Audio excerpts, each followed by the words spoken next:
My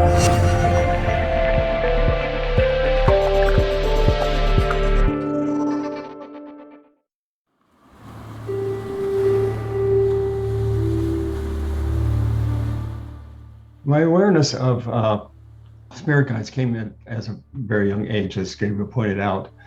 My first time I was aware of them, I was sitting on the floor in a living room, a room that I don't recall other than for this one event. And I was playing with a little toy. And that little toy was a wooden car, I think, and it had little wheels on it. And I was really, really surprised that I was able to move it and the wheels moved. That really impressed me. And I'm just sitting there enjoying that. And all of a sudden I hear a voice say, memorize the room. What? I don't understand. Remember everything in the room, where it is, what the furniture looks like, where it's located, the colors. The colors are very important. Remember everything about the room. Okay, so I started memorizing the room. I took a look at the couch and I looked at chairs and the fireplace and all that sort of thing. And I turned around and I looked behind me and I saw the kitchen area and I memorized that. And though I couldn't see the kitchen proper, I was looking at the dinette area. The kitchen area, I knew what it looked like, but I couldn't see it, but I added that to the list. And then I looked down the hallway to my left and there was a bathroom on the left, but I couldn't recall much about that. But on the right, there was a bedroom and my mother slept in there and I slept there in a crib. Why do I have to know that? I'm told because something's about to happen. The doorbell rings. My mother comes out of the bedroom, down the hall, picks me up, puts me in her arms, goes to the door, opens the door, and there's a man in uniform standing there. I recognize that uniform. There's a picture of a man in the living room who has the same uniform. And I had to learn just a day or two before when some ladies came to visit my mother that that was my daddy. All right, so this must be daddy. Let him in, let him in. I don't remember ever seeing him before. This would be great. I get to see him. Well, that didn't happen. He introduced himself and gave his condolences. My mother tightened up real tight. I turned, I tried to turn. I wanted to hug her. I wanted to make her feel better. She was feeling sad. It wasn't working. She had me really tight. So I just sat there and I listened. They started talking quietly, somberly. He expressed his condolences. My mother tightened up, as I said. But then he started talking about other things. He and my mother started talking about my father. I didn't realize it at first, but it became pretty obvious after a little while. But there were two words that they said, the two of them. One was dead and the other was deaf. I didn't know what those words meant, but I knew after listening a little bit longer that I was never going to see Daddy. The conversation ended. The man walked away. My mother closed the door. She put me back down on the bed or on the floor. And she went back down to the bedroom and started crying and crying and crying. I told my mother that story on her deathbed in 1975. She was dying of cancer and she was home most of the time. And we knew this was the last 12 hours that she was going to have. The next morning, we were going to take her back to the hospital for the last time. It's amazing when someone's dying and you're able to talk with them. There are no hidden things. Everything is wide open. You can talk about anything. Hence, I was able to talk to her about what I just told you. I kept looking down while I was talking to her. I wanted to make sure I got everything right. And I looked up when I got done and looked at her, and tears were rolling down her eyes. She said, "You remember that? You understood? You described the room, the house, the whole house completely right. Even the colors and everything. You got everything right. And you understood the conversation. Oh my God, you understood your father was dead." And I said, "Well, not really. I just knew I was never going to see him." She said, "Same thing. It's the same thing." Oh my God. Oh, if I only understood. If I only knew that you were able to understand. I said, "Well, how old was I? And where were we?" Because I don't remember that house. She goes, "Oh, well, we were in Kansas City. we were just living off the Air Force Base there. And she said, we weren't there very long, a month, maybe slightly longer. So she said, you're either 4 or 5 months old at that time. So I found it rather interesting that I knew at that age that my father was dead and I would never see him. What a way to start a life, huh? My mother remarried when I was about 2 to a very nice man. He tried really hard to be a good dad. And we moved to Oregon City, just outside of Portland, Oregon. And my parents, my stepfather, he owned, ran actually, a grocery store at that time in town. Now, we're talking the 1950s. And he didn't have to work on Sundays. Sundays, all businesses were closed. That was the way things were in those days. Nothing was open on Sunday except churches. So they have Saturday night off and they can go out once in a while. And being a young couple, they wanted to do that. And well, they didn't want to take a kid along with them. So I got parsed out to my grandparents. That was kind of neat. I had 3 grandmothers and 2 grandfathers. Really great at Christmas time, really great. So that, when I was about 4, I was sent to my father's mother's house. Lizzie, I called her. She had a neat old farmhouse. And up until that time, I really didn't like going there because when I stayed overnight, I had to sleep in the same bed with her. And she snored, and I kept me awake. But now I'm 4. I don't have to do that anymore. She gave me a choice. Would you like to have a room of your own? Yeah. I'd really like to have a room of my own. Okay, great. So she put me in the guest room. It had a full-size bed, an adult bed, a double bed. My bed at home was just a little twin-size bed. So we had this big bed. And she left the door open, just a little bit of a light shining in from the hallway. She said, I've leave the light on here and the door open a little bit just so you don't feel too scared. If you want to, you can always come back and stay with me overnight. And then she went off down the hall to wash dishes. So I'm here in that room all by myself and I'm just loving it. I'm just loving it. This is great. This is great. I'm getting to be tall. I'm getting to be big. I'm 4 years old. And then I realized that there's somebody in the room with me. I look around, I don't see anything. I go, well, I'm pretty sure it felt like there was somebody here. Well, anyway, I have this room to myself. I have this room to myself. This is great. And then I saw him on the foot of the bed, on the other end of the bed. There's a little boy sitting there with his back to me and his legs crossed. And he had a little book and he was writing something in the book.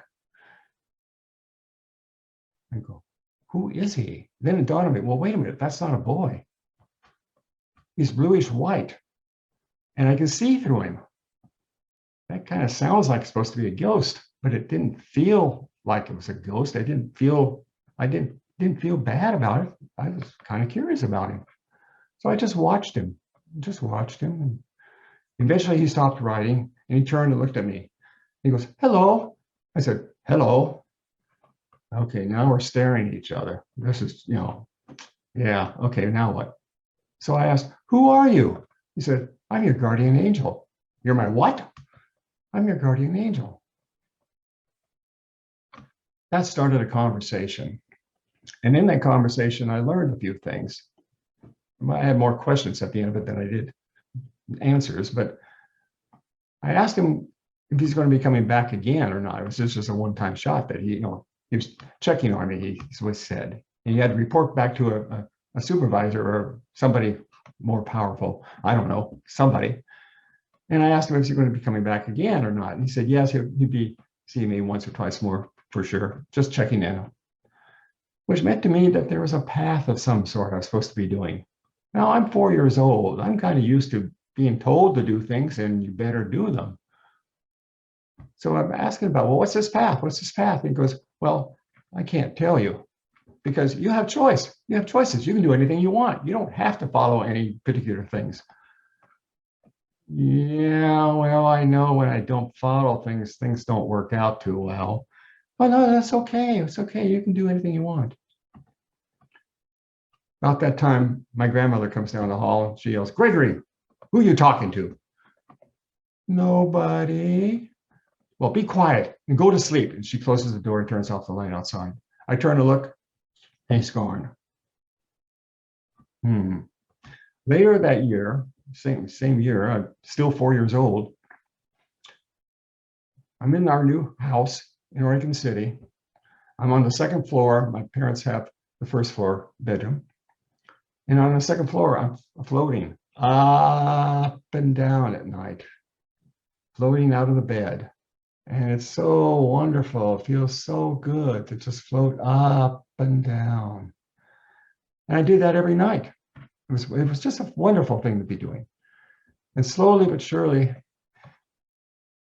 I felt myself going a little higher, getting up toward the ceiling, but no, that's about as far as I can go.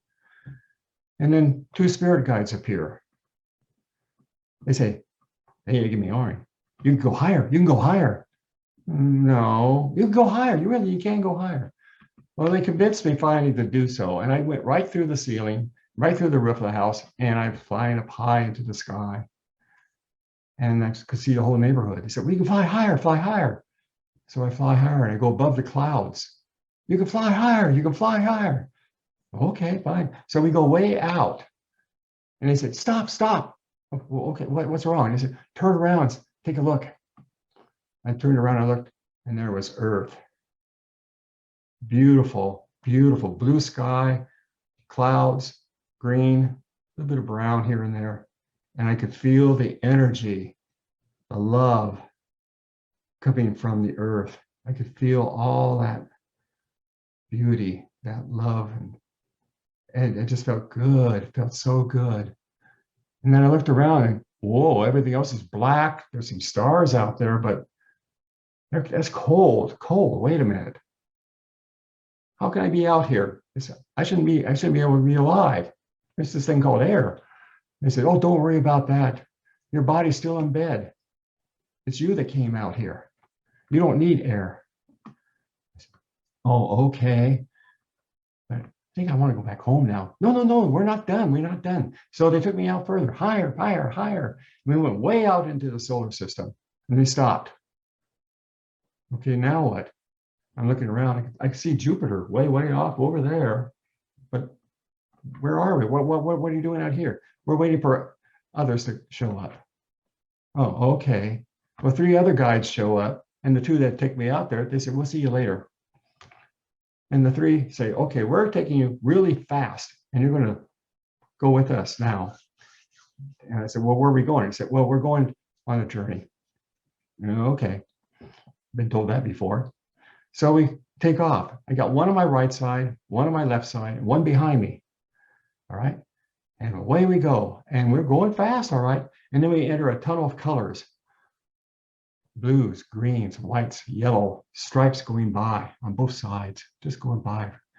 And they say, look straight ahead. Look straight ahead.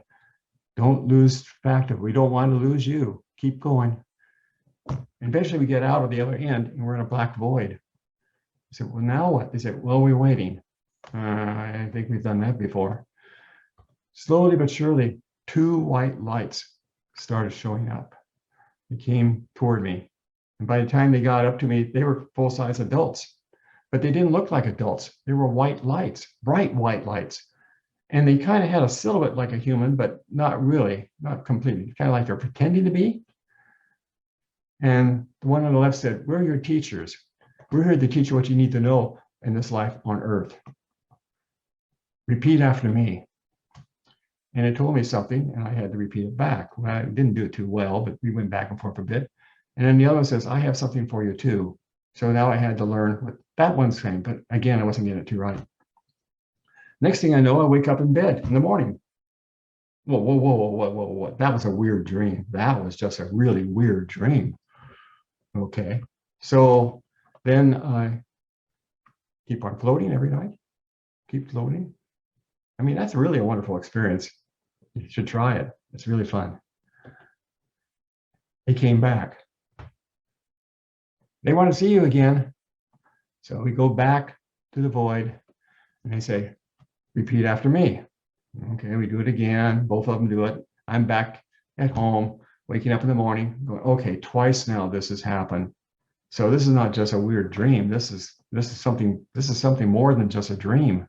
Maybe this is real, but how would I explain that to anybody? Well, I kept floating up every night. And a few weeks later, they come back again. Yeah, they want to see you again. Okay. So off we go again. But this time, they tell me to tell them what I had learned. So I told the first one what I had learned, and I told the second one what I had learned. They said, good, good, good. Okay, now you know it. I said, okay. And he said, but you're not going to remember it until you need to know it, and then you'll just be aware of it. And I wake up in the morning. Okay, so this is kind of weird. At 4 or 5 months old, I learned that my father's dead. For some reason, I needed to know that. And it just meant to me, I would never see him. And okay. And then I had a guardian angel tell me I had kind of implied I had a path, but I had choices. I can do anything I want. And now I had teachers teaching me what I need to know during this life, but I won't know it until I need to know it. Okay, this is really weird. I don't hear anybody else talking about this kind of stuff. Well, life goes on.